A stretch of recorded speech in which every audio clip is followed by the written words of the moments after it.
Hey, what's up, guys? Thought I'd chime in with another video. Today, on Tuesday, August 8th, Hellblade came out, Can You Sacrifice, and a lot of the reviews have been really positive. Now, personally, I have not played the game yet. I'm actually really excited to pick the game up and play it. I've heard a lot of good things, everything from everywhere from IGN to GameSpot to a lot of other places. So, I'm excited about the game. I've talked about this in other videos about my excitement for the game, my respect for Ninja Theory. One of the things that came out that was interesting was that there's a mechanic in the game, because there's no HUD in the game for health or items or anything like that. You just have a kind of like on the character's on Sinu's left arm, you have the kind of like a curse mark, or like a black type of curse infection that comes up the character's arm that kind of signifies how close you are to being permadead.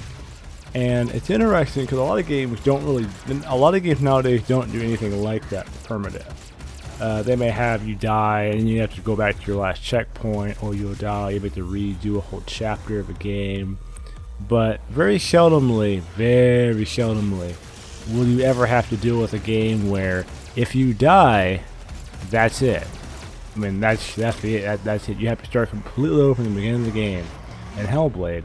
So, my only experience with anything even remotely similar to that would be probably playing Dark Souls, where you may have to restart from your last bonfire, which in some cases could be a little ways off, but it's still not, maybe, in my opinion, that's not on the same level as this. And this is like, and now, granted, this game is only 6 hours long.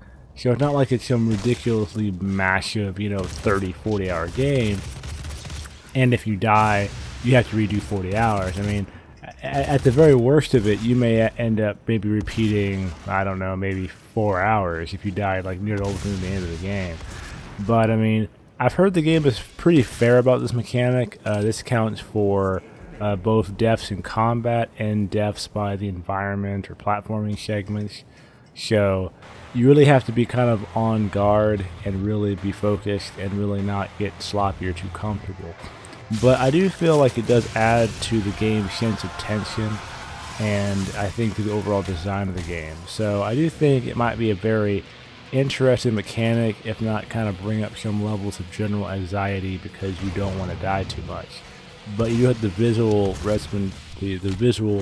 shine of the black infection going up her arm, so you can kind of see how close you are. I think once it reaches your head is when you're actually permadead.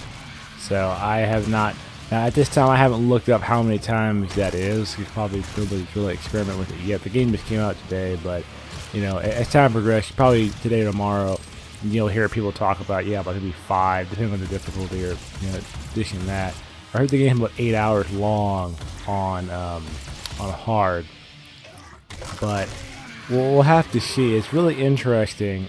This came out actually a few days ago, but now it's been confirmed by people that have reviewed the game. So it's an interesting mechanic. It can add to the tension of the game. I heard it's not super cheap, so that's good to hear. But it's very interesting that they did something like that. It fits in terms of, I guess you say, a sense of realism, but I guess it's kind of scary for those that take deaths very lightly in games, like a lot of us that do that. But anyways, let me know what you guys think about this. Would you like to see more games maybe do something like this if it fits a more of a design philosophy that makes sense? And comment down below. Let's have a little discussion about it, and have a good one.